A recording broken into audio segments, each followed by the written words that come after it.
El mundo vio un cuento de hadas de 32 millones de dólares. Pero la verdad es que la boda real fue una mentira. Detrás de la sonrisa, cada detalle, desde el coche hasta el velo, era un arma. No fue una unión, fue una infiltración. Y las señales de la traición estuvieron ahí, a plena vista, desde el primer momento. Sucedió como lo hacen todos los desastres reales.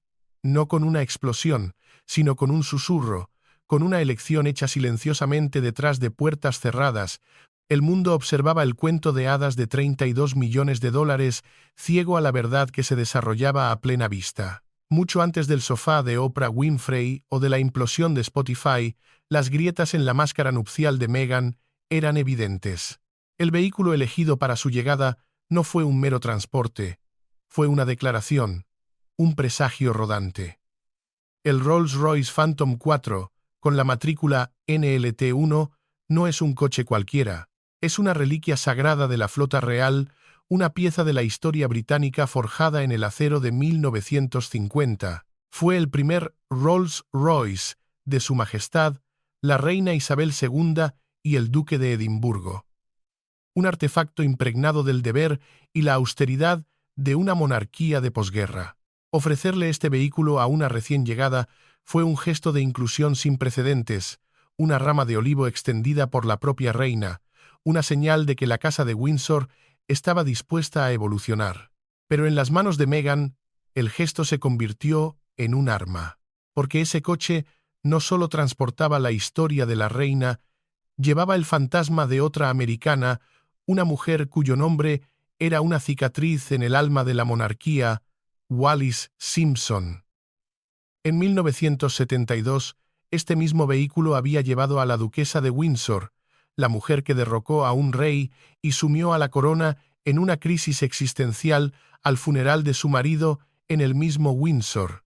La ironía no era sutil, era un grito ensordecedor a través de las décadas. La elección de este coche no fue un accidente. Según fuentes cercanas al palacio, Meghan estaba encantada con la conexión histórica. No fue una coincidencia desafortunada, sino un acto deliberado de simbolismo, un mensaje cifrado enviado al corazón de la institución que la acogía. Estaba telegrafiando sus intenciones, envolviendo un caballo de Troya en el velo blanco de una novia. El coche no era solo un coche, era el primer disparo en una guerra silenciosa. Era un recordatorio, frío y calculado, de que la mayor amenaza para la estabilidad de la corona siempre había llegado en la forma de una ambiciosa divorciada americana. No estaba llegando para unirse a la familia.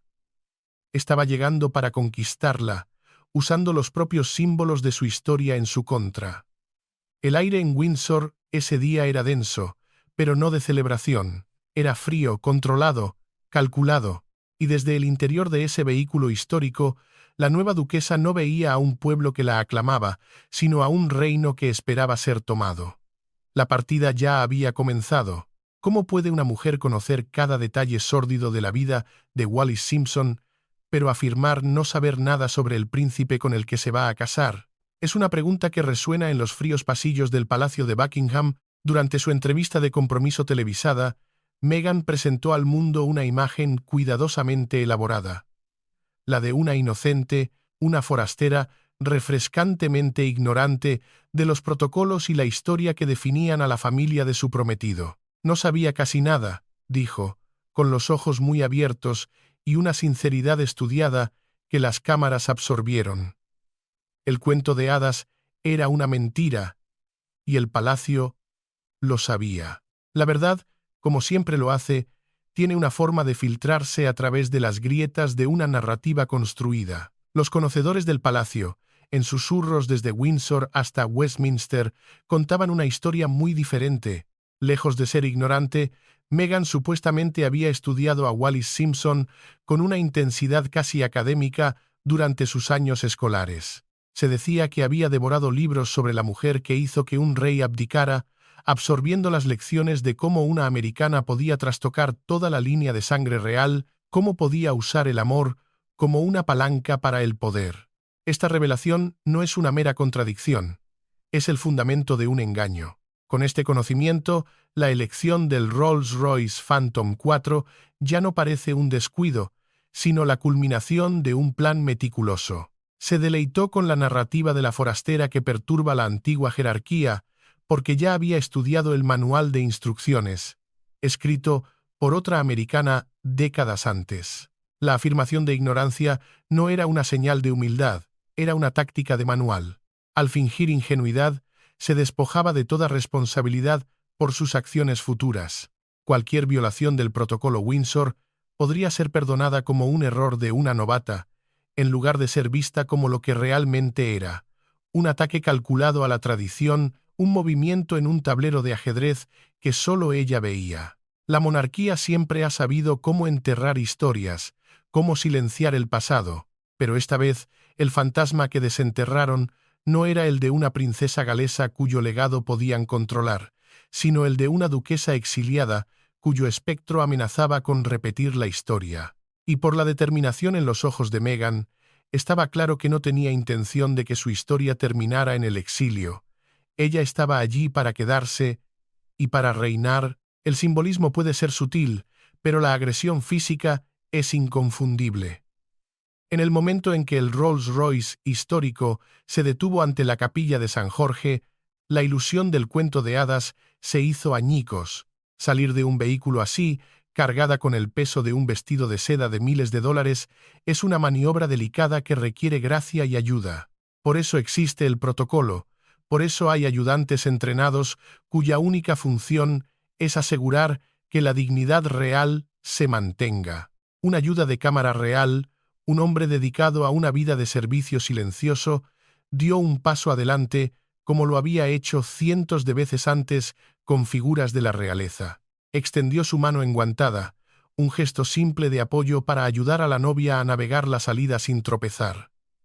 La respuesta de Meghan fue instantánea, brutal y televisada para que el mundo la viera.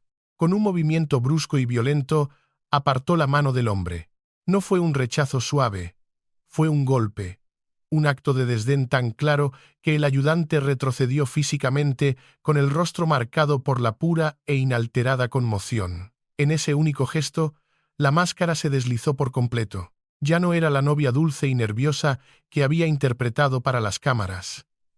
Era una directora en su propio plató, controlando cada fotograma con una rigidez de hierro. El ayudante no era una persona a sus ojos. Era un accesorio no deseado que arruinaba su toma, un extra que se había salido de su marca.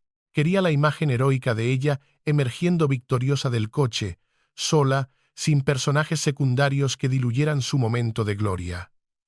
Trató a un ser humano como a un insecto molesto. La audacia de golpear físicamente a un miembro del personal de la Casa Real en su propia boda televisada sentó un precedente oscuro e innegable para las historias de acoso que surgirían más tarde.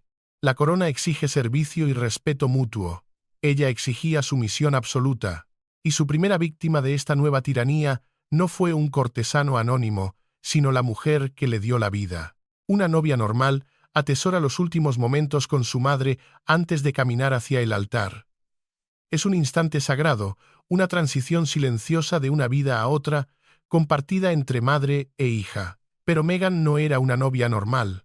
Para ella, su madre, Doria Ragland, se convirtió en otro elemento que no encajaba en su estética altamente orquestada, una pieza que sobraba en su tablero, en un acto de una frialdad clínica, expulsó a su propia madre del coche nupcial antes de que llegaran a los escalones de la capilla. Doria fue despachada sin ceremonias, conducida a la iglesia y relegada a su asiento mucho antes de la gran llegada de la novia, una extraña en la tierra de la realeza.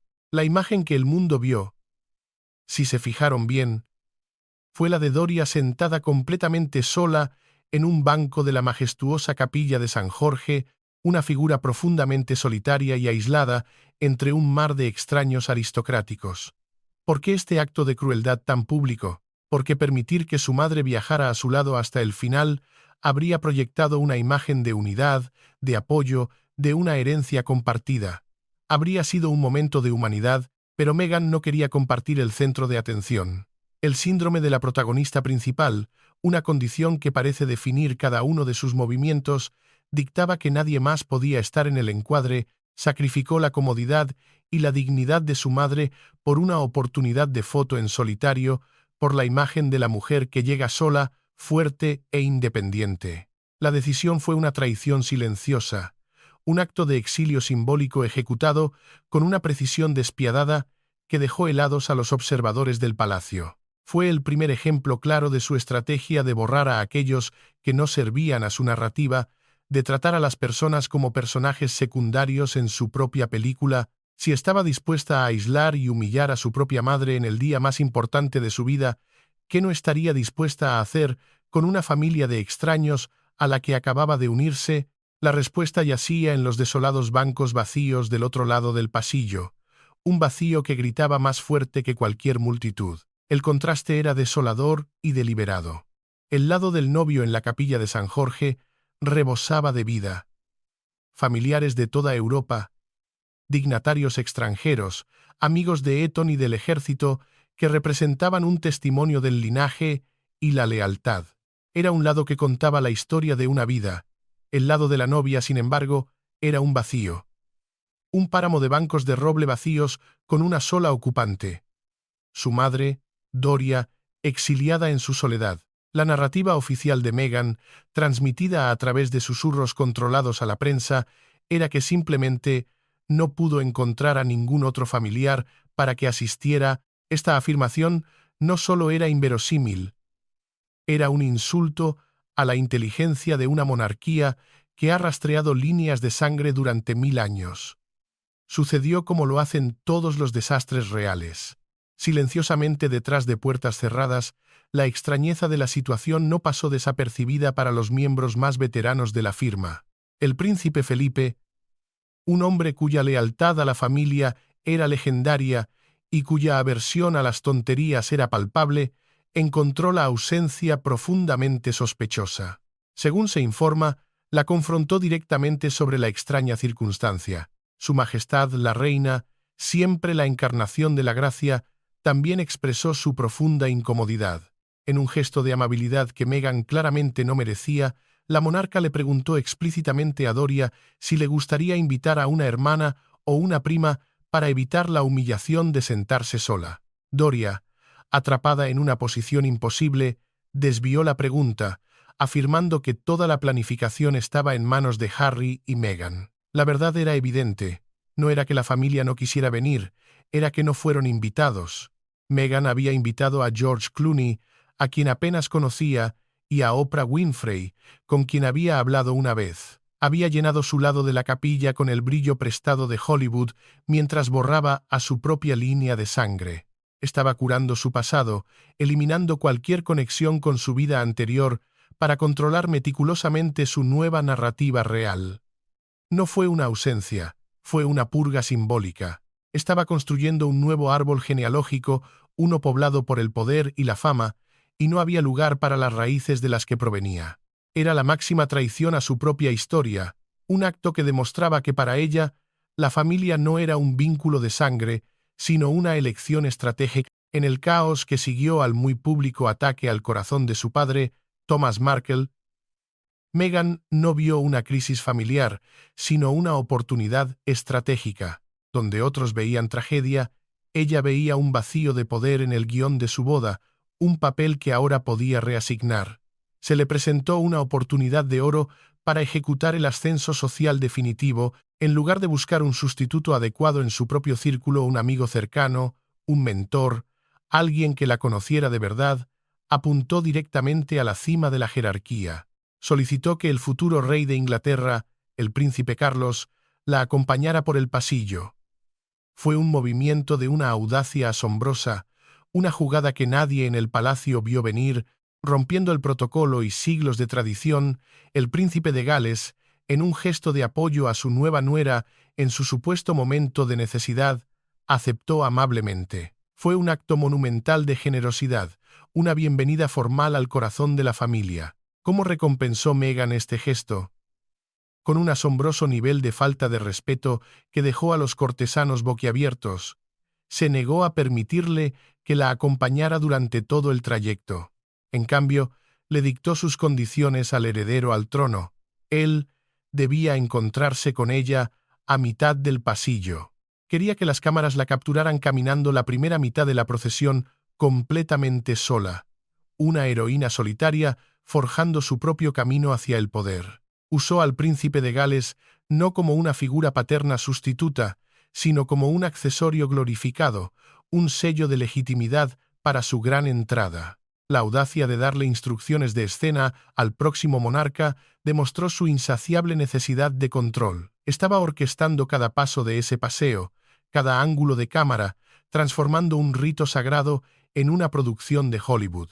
No estaba entrando en la familia real, la estaba reescribiendo a su imagen y semejanza, un paso calculado a la vez.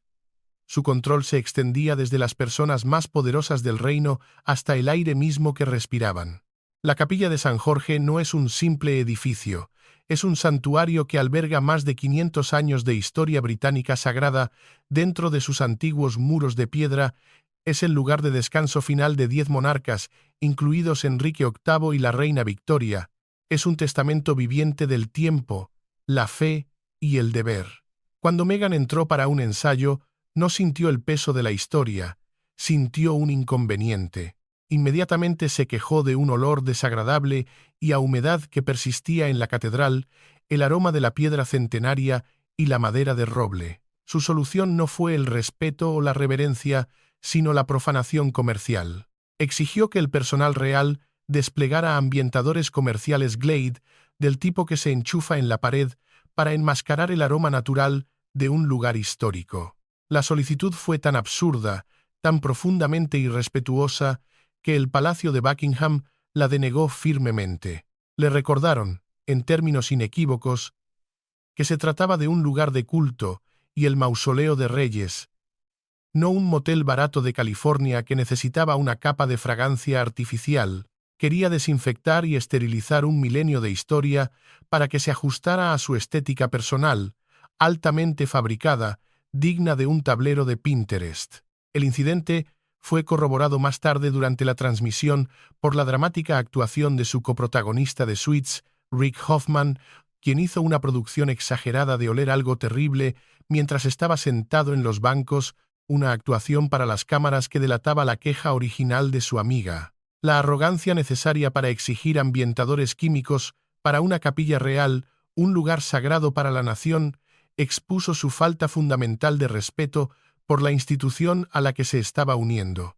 No veía la monarquía como una tradición sagrada a la que servir, sino como un telón de fondo anticuado que necesitaba ser modernizado con productos de supermercado.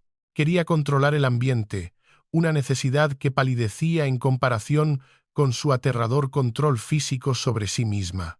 La larga y solemne ceremonia exigía una quietud absoluta por parte de los novios, mientras las cámaras transmitían cada uno de sus movimientos, cada parpadeo, a miles de millones de personas en todo el mundo. Fue durante la parte más sagrada del servicio, el corazón de los votos, que ocurrió lo impensable, una pequeña prueba de la naturaleza contra la voluntad de hierro. Una mosca grande y muy visible aterrizó directamente en el costado del rostro de Meghan.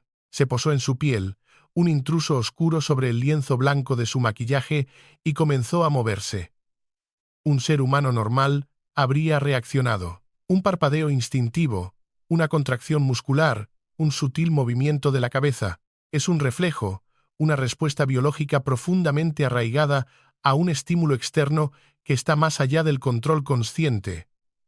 Pero Meghan no hizo absolutamente nada. Se quedó mirando al frente, con los ojos muy abiertos y sin parpadear, ignorando por completo al insecto que se arrastraba por su piel.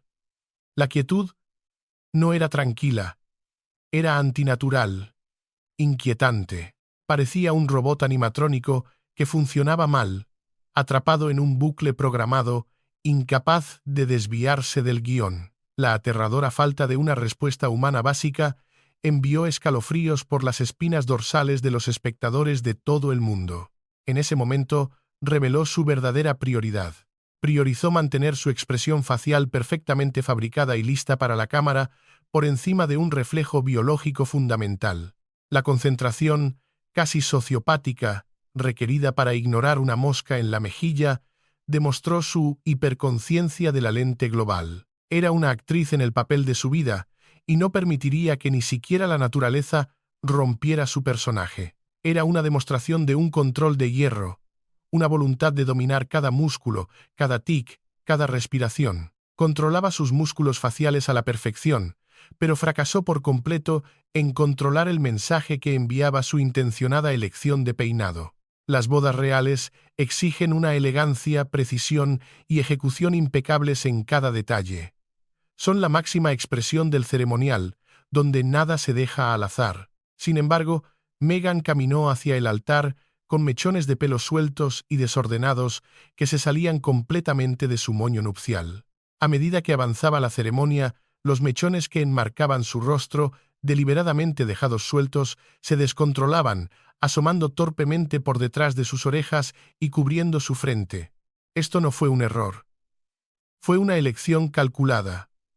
Eligió intencionadamente el aspecto de moño desordenado para proyectar una imagen relajable y accesible, una vibra californiana desenfadada, pero en el contexto de un espectáculo real de $32 millones, parecía increíblemente descuidado, casi una burla a la formalidad de la ocasión. El contraste discordante entre la tiara de filigrana de diamantes de la Reina María, un artefacto de poder e historia incalculables prestado por la reina, y el cabello descuidado, resaltaba perfectamente su profundo conflicto interno. Ansiaba el prestigio extremo de la corona, simbolizado por la tiara, pero se aferraba desesperadamente a su marca personal de informalidad y rebeldía. Quería ser ambas cosas a la vez, la princesa del cuento de hadas y la chica corriente que rompe las reglas. Pero en la monarquía no se puede ser ambas. El simbolismo era claro como el agua para los observadores del palacio. Estaba dispuesta a llevar la corona, pero solo bajo sus propios términos, con sus propias reglas desordenadas. Era una protesta silenciosa contra la rigidez que la rodeaba, una declaración visual de que no se dejaría moldear ni domesticar por la institución. No fue un fallo de estilismo, fue una declaración de intenciones. Esta calculada estrategia de marca, esta guerra silenciosa librada con horquillas y laca, daría como resultado la imagen más escalofriante de todo el día, una que reveló no un conflicto, sino una victoria total. Finalmente, emergieron de la capilla el recién creado duque y la duquesa de Sussex para enfrentarse a las multitudes rugientes. Fue el momento culminante, el clímax del cuento de hadas. El mundo esperaba la sonrisa radiante y alegre de una mujer profundamente enamorada en el día de su boda. En cambio, obtuvieron algo mucho más inquietante. Meghan se detuvo en el escalón superior, un movimiento perfectamente ensayado, miró directamente a las cámaras y mostró una sonrisa altamente calculada, aterradoramente fría. No era una sonrisa de alegría, era una mueca de triunfo. Los expertos en lenguaje corporal de todo el mundo la identificaron universalmente con una expresión específica: el placer del engañador. Es la emoción engreída e involuntaria que siente un manipulador cuando ha engañado con éxito a su objetivo. En ese instante, la máscara se cayó por completo. No parecía una mujer abrumada por el romance, parecía una ejecutiva que acababa de orquestar con éxito una adquisición hostil. La fachada de la chica dulce, tímida e ingenua que había cultivado durante meses se desvaneció, reemplazada por la mirada endurecida de una mujer que había asegurado el premio final. Esa sonrisa confirmó lo que los conocedores del palacio ya sospechaban. Veía toda la boda no como una unión sagrada, sino como una transacción comercial de alto riesgo, y acababa de cerrar el trato de su vida. Había ganado el premio, asegurado el título y, por un breve y revelador instante, no pudo ocultar su absoluto triunfo al mundo. Era una declaración de victoria, una señal silenciosa pero inconfundible de que el juego había terminado y ella había ganado. Y ese triunfo se agrió rápidamente hasta convertirse en rabia en el momento en que perdió el control, incluso por un instante, en la recepción privada que siguió, porque para un controlador, incluso la más pequeña desviación del plan es una declaración de guerra. La recepción nocturna en Frogmore House era el círculo íntimo. La fiesta posterior, altamente exclusiva y fuertemente custodiada, lejos de las miradas indiscretas del público y la prensa. Aquí, lejos de las cámaras, la verdadera naturaleza del control de Meghan se manifestó plenamente. Había diseñado meticulosamente el plano de asientos, no como anfitriona, sino como estratega. Era un mapa de poder, diseñado para maximizar su proximidad a las celebridades más influyentes y a las figuras clave de la realeza. No era una celebración, era una oportunidad para establecer contactos al más alto nivel. Según fuentes del interior, el príncipe William y Kate, entonces duques de Cambridge, llegaron y, supuestamente, intercambiaron discretamente sus tarjetas de lugar asignadas para sentarse más cerca de amigos con los que tenían una relación genuina. Un ajuste menor. Una cuestión de comodidad personal en una larga noche de formalidades. Meghan, sin embargo, lo vio como un acto de guerra. Al notar el cambio no autorizado en su plan perfecto, se dice que tuvo un ataque de ira absoluto entre bastidores. Vio el pequeño ajuste de asientos no como una nimiedad, sino como un ataque directo y calculado a su recién adquirida autoridad suprema. La paranoia necesaria para obsesionarse con las tarjetas de lugar en tu propia boda multimillonaria expuso su inseguridad profundamente arraigada. Necesitaba el cumplimiento absoluto del futuro rey y la reina para validar su nuevo estatus. Cualquier desviación de su plan, por insignificante que fuera, era una insurrección. Aunque William y Kate negaron con vehemencia el intercambio, el daño a la relación ya frágil se fracturó permanentemente esa misma noche. La monarquía se basa en la flexibilidad, el deber y la tradición. Ella operaba con la rígida precisión de una dictadora. Se negó a que ningún detalle se le escapara de su férreo control, razón por la cual no podía soportar que otras voces, además de la suya, fueran las protagonistas de la noche. Las bodas reales británicas siguen un protocolo estricto y centenario en lo que respecta a los discursos de recepción.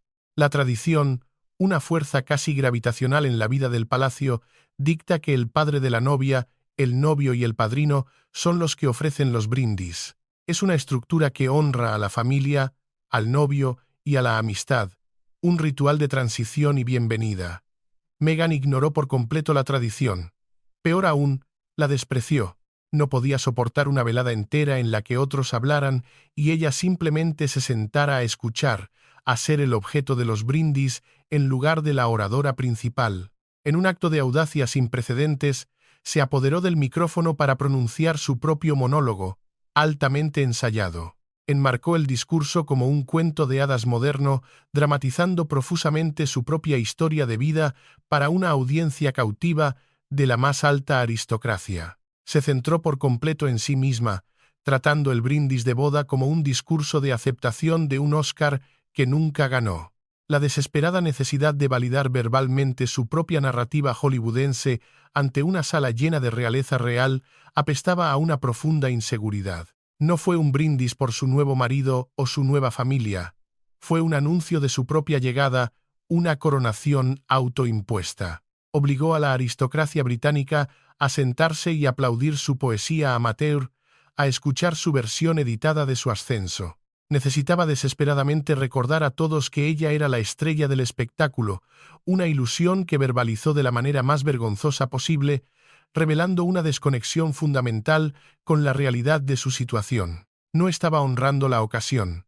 La estaba secuestrando para su propia autopromoción. Fue una actuación, y el público, atrapado en sus asientos, no tuvo más remedio que aplaudir. Durante su improvisado discurso de recepción, en medio de su oda a sí misma, Meghan pronunció una frase que provocó una vergüenza ajena inmediata y severa en toda la sala. Se refirió a sí misma y a Harry como simplemente un chico y una chica que estaban destinados a estar juntos. La infantilización de dos adultos que se acercaban rápidamente a los 40 años fue discordante. Estaba tratando desesperadamente de vender una narrativa de romance juvenil y de ojos abiertos que contradecía por completo sus edades y sus extensas experiencias de vida. Llamar chico a un veterano de combate de 33 años, un capitán del ejército que había servido 2 giras en Afganistán, le despojaba por completo de su hombría y su dignidad reduciéndolo a un personaje de una novela para adolescentes. Llamarse a sí misma chica a los 36 años, con un primer matrimonio ya en su haber, resaltaba su necesidad patológica de hacerse la inocente y la ingenua, de borrar su propio pasado para encajar en el molde del cuento de hadas. La frase no se sentía espontánea, se sentía salvajemente inapropiada, altamente ensayada y profundamente manipuladora. Usó esta falsa inocencia como un escudo, un mecanismo de defensa para protegerse de cualquier crítica legítima. Después de todo, ¿cómo se podía criticar a una simple chica enamorada? La terminología empalagosa y enfermizamente dulce demostraba que veía constantemente su vida no como una realidad, sino a través del lente de una comedia romántica mal escrita de la que ella era la guionista, directora y estrella. Era una narrativa de ficción, un escudo de irrealidad que la protegería y le permitiría, años más tarde, contar la mentira más fácilmente refutable de la historia moderna de la televisión, una mentira que intentaría reescribir la ley y la historia en igual medida. Años después de la boda, Meghan se sentó frente a Oprah Winfrey y lanzó un ataque nuclear contra la inteligencia del público global. Miró directamente a la cámara y afirmó audazmente que ella y Harry se habían casado en secreto en su patio trasero 3 días antes de la boda real. Insistió en que llamaron al arzobispo de Canterbury, Justin Welby, para que realizara una ceremonia privada y altamente ilegal solo con ellos tres. La mentira fue tan masiva, tan fácilmente desmentible, que obligó al propio arzobispo a intervenir públicamente. Legalmente, tuvo que aclarar que la boda televisada fue el único matrimonio oficial y legal. De lo contrario, habría cometido perjurio y un delito grave. Ella fabricó una boda completamente falsa de la nada para demostrar que no le importaba la pompa y la circunstancia real, que su amor era demasiado puro para el espectáculo. La audacia de mentir sobre un documento legalmente vinculante en la televisión mundial demostró una aterradora desconexión de la realidad. Pero la parte más devastadora de la mentira no fueron las palabras que salieron de su boca, sino la reacción del hombre sentado a su lado. Mientras Meghan tejía su magnífica mentira, las cámaras capturaron el colapso psicológico en tiempo real del príncipe Harry. En el momento exacto en que ella hizo la afirmación, la cabeza de Harry se desplomó. Miró fijamente al suelo, todo su cuerpo se tensó en puro e inalterado pánico. Oprah, una entrevistadora maestra, se dio cuenta y se giró hacia él, rogándole silenciosamente con la mirada que validara la extraña historia. Harry se negó a hacer contacto visual, asintiendo débilmente hacia el suelo mientras su esposa cavaba la tumba más profunda. Sabía, con absoluta certeza, que ella estaba mintiendo sobre un acto altamente ilegal en televisión internacional. Parecía exactamente un rehén, rezando para que su captor no dijera nada que alertara a las autoridades. El colapso cognitivo de ver a un príncipe británico permitir una mentira masiva y fácilmente verificable destrozó cualquier respeto que el público aún pudiera tener por él.